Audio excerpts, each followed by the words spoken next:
My name is Lauren Moores, VP of Strategy at Distillery, also Chief Data Nerd. Some of you know who we are already, but quickly indicate we are Distillery, programmatic data and technology company. We translate behavioral and geolocation data into digital intelligence. We use that for media buying, audience creation, and insights. And today, we are bringing you that politicians are data-driven brands also. So we all heard about Nate Silver predicting the electoral votes for each state in 2012, crunching through raw data. We've also heard of President Obama's use of big data, 100-plus analysts, and predictive models to reach individual voters. It sounds pretty familiar for a lot of us. Use of data, machine learning, finding new audiences, or finding the best audience to retarget. Although I wish I had 100 analysts, I don't. So we do it every day. How? You have to start with smart data. We see over 50 billion data events a day, browser behaviors, app behaviors, device locations, and we map that to places of interest and activities. Now, it's not important to have big data, it's important to have smart data. So when you're receiving that much, you need to make sure that you're handling bots, fraud, location inaccuracies, anything like that, in order to harness it. So back to big data and politics. We have a political team at Distillery focused on harnessing our technology, specifically to see how well we could provide analysis on politicians as brands. So this includes applying our data in a different way to achieve new results and adding new ways of collecting and integrating data. And I guess I should start to use the slides. So here's our slide on the big data, right? Turning it into smart data, browser behaviors, app behaviors, locations. And essentially we use that in order to understand locations visited, apps used, websites visited, and other devices used using our crosswalk, which is a probabilistic matching algorithm. So back to politics. How are we going to approach this season, as you call it?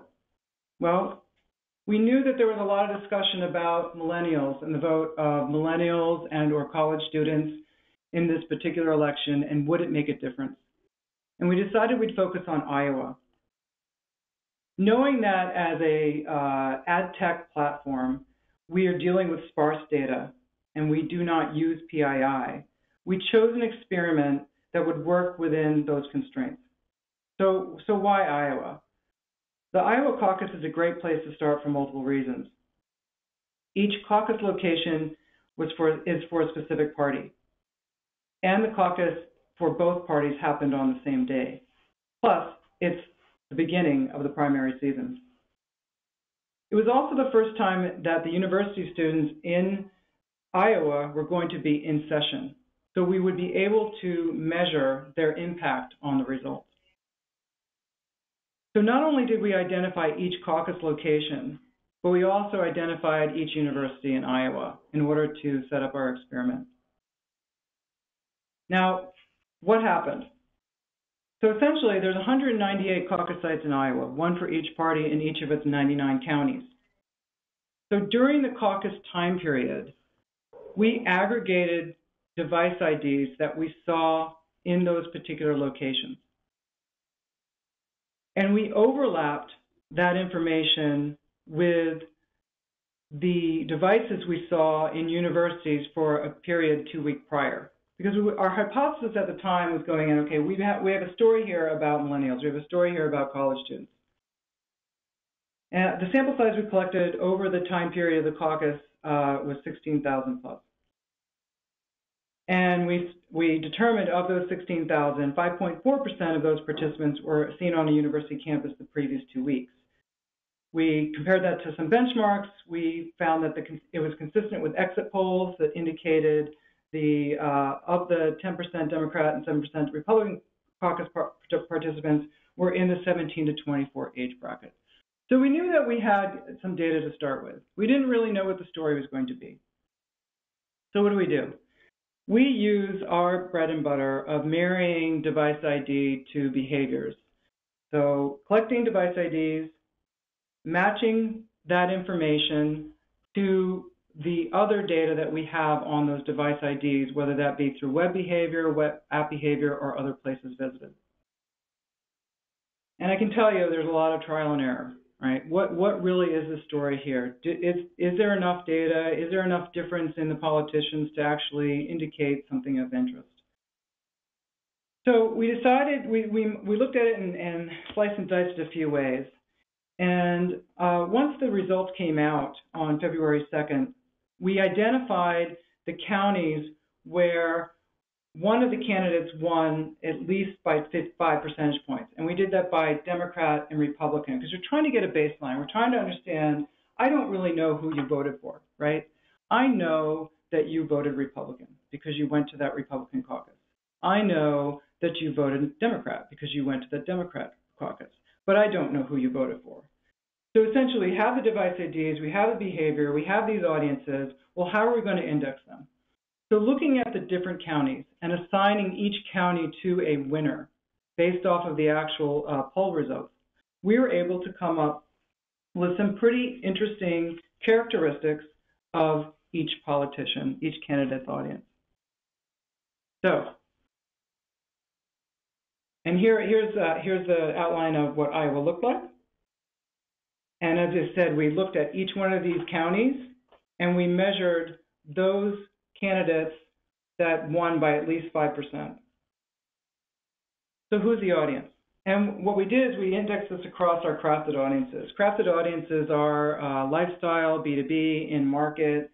Gives a really good idea of behaviors for a particular marketer, and in this case, for a particular candidate.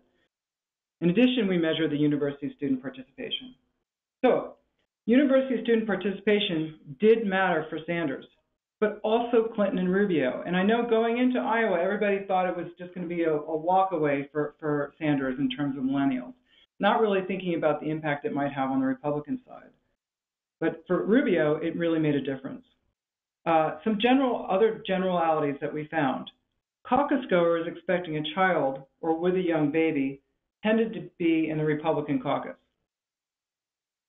Caucus goers in counties won decisively by Trump tended to have stronger household interests, grillers, do-it-yourself, lawn and garden, hardware. Contrast that with the fact that Trump under-indexed on B2B, on business. So for those of us in New York, we tend to think of Trump and Trump Tower and all his dealings on the business side, where you would think that it would be business supporting Trump. But I think that we've seen since February that that's not the case whatsoever. He's appealing to a much different audience than he traditionally might have in the past. Techies were for Rubio and Sanders. Sports fans, mostly Rubio and Sanders, except for NASCAR. And that's where Trump and Clinton showed up. In general, from Clinton, we saw non-millennial women, working moms, women over 55, but she did get significant university support in some of the counties. Sanders, as you might expect, millennials, media, gaming. Rubio, millennials, NCAA fans. And Cruz had a under-indexing on online healthcare and B2B HR. And I think that for any of you listening to or watching these candidates, that makes sense based off of his platform. So that was Iowa, and that was fun, right? It was really cool to figure out, we could actually provide some audience insights on each candidate. This worked for Iowa. It didn't work for any other caucus. It didn't work for primary. Why? We, as tech platform, where we're getting streams of data, and a lot of the data is based off of publisher, where you might not have a full census of a particular audience, are using sparse information to pull together insights. So for something where you go in and vote, you're not likely to get on your phone, right? And for the other Iowa caucus, right after Iowa, they were either a Democrat one day or Republican the other day. And by that time, we felt that the race had started to gel a bit. And there really wasn't any question about who the top runners were going to be. In addition, some states would not give us their data.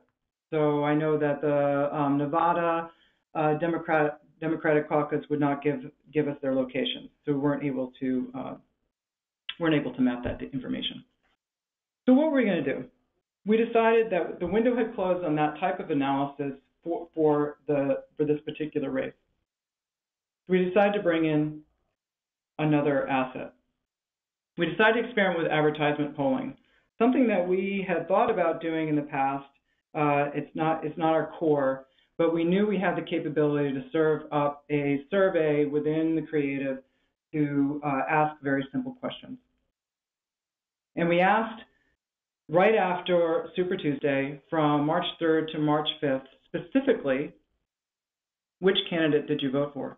Now, I have to tell you that we originally went out with a copy on the survey, which was not as specific. And for those of you who are in the qualitative side and know that survey questions have to be very particular in order to make sure that you're not biasing results or you're actually measuring correctly, it was so ambiguous that we pulled it and reran with something very concrete.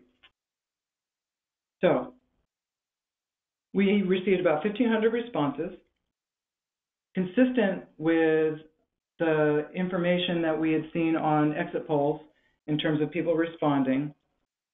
And we were able to, this time, know for the people that we have within our system who they voted for. And it was very parallel to the results that we'd already found for Iowa. Donald Trump supporters like grilling, NASCAR, and motorcycles.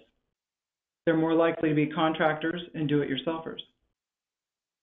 Clinton supporters are more likely to be chief executives, small business owners, teachers, federal employers, and lawyers.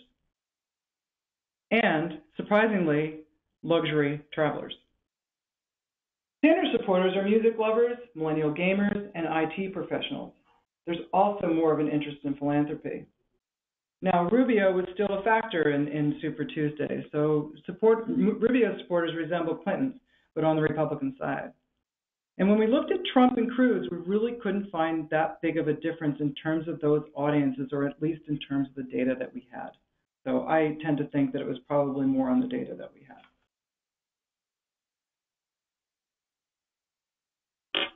So what's next? Now, forgive me for not putting up John Kasich, but statistically don't see that he could make it unless there's a complete upheaval during the voting in the Republican side. So I'm going to focus on these four candidates. We've shown that we can use location intelligence to provide audience behaviors for the candidates. We've shown that we can use survey as a seed set in order to do the same thing. Now, obviously things have changed a little bit. Sanders has taken the last 7 to 8 contests, but I think the audience is probably the same.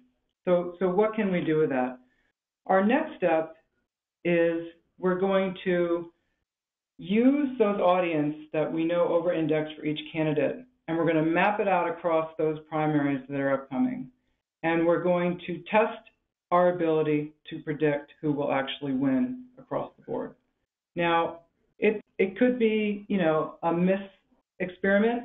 It could be something really interesting. But we feel it's really important to continue to push our analysis and intelligence in this area, because this is the road that our marketers take, right? And politicians are no different.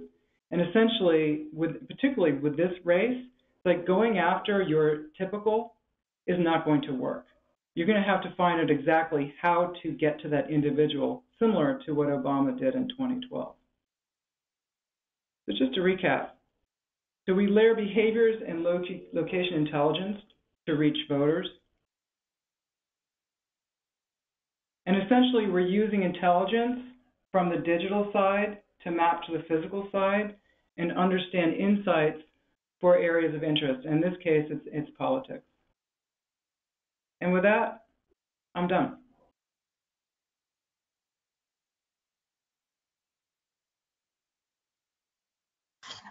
Lauren, can you hear me? I can, Zena. Okay, great. So thank you for your presentation. I do have a couple of questions. Let me just access those. So what are some of the other applications for this work? That's a great question. So we use this work right now in terms of location intelligence in order to help brands define creative messaging and also for targeting specific audiences with a brand. So for instance, if you're working on the digital side, we're going to use our regular machine learning, use the first-party data, determine unique brand code, and then target. But on the intelligence side for media optimization across other channels, we use this to either determine a particular audience for a brand and then figure out where that audience over-indexes, or vice versa, we can look at a particular area and determine for that area which audiences are over-indexing for that brand.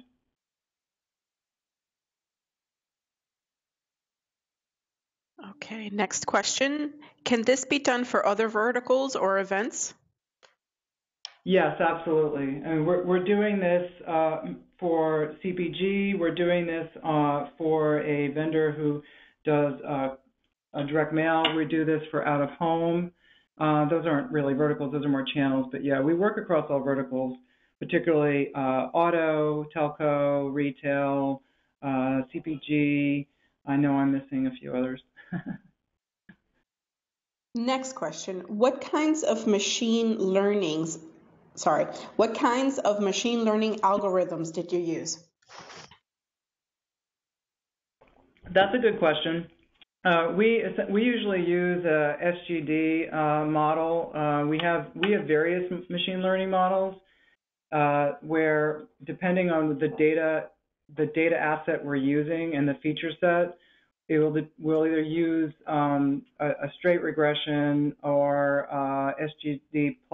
We've got internal names for them. I couldn't tell you exactly what the algorithm is behind it, but if you think the way that we work it is based off of the seed set data, which can be first party, it could be location, it could be CRM. We're going to build 100 to 200 models per brand. And so we're using every type of different machine learning models that we have that we found work. Sometimes one will work better with location data versus behavioral data, or one will work better with industry data versus very specific marketer data. Okay. This is the last chance for questions. If anybody has any, please type them in the chat box.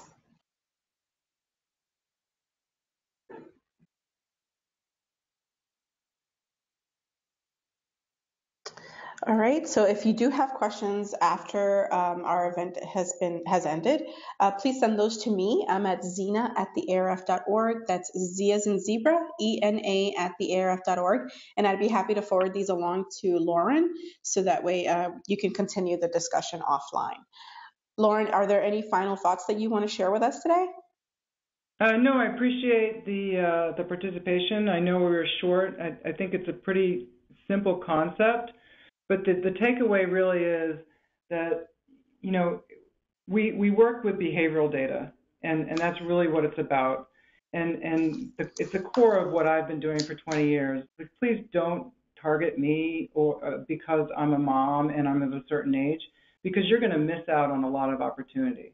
And that's true whether you're a marketer, a politician, or anything else. It's like you look at behaviors, and there's so much data out there about that. If you use it wisely, then you can do the right thing. Thank you so much, Lauren. Thank you for taking the time to present your presentation with the ARF and our membership. And I look forward to hosting you guys again. We'll see you in Cincinnati. I'm not sure if it's you presenting, but I know Distillery is involved. And thank you, everyone, for showing up. Yeah, we look forward to Cincinnati. Thank you. Awesome. Thank you. Bye-bye. Bye.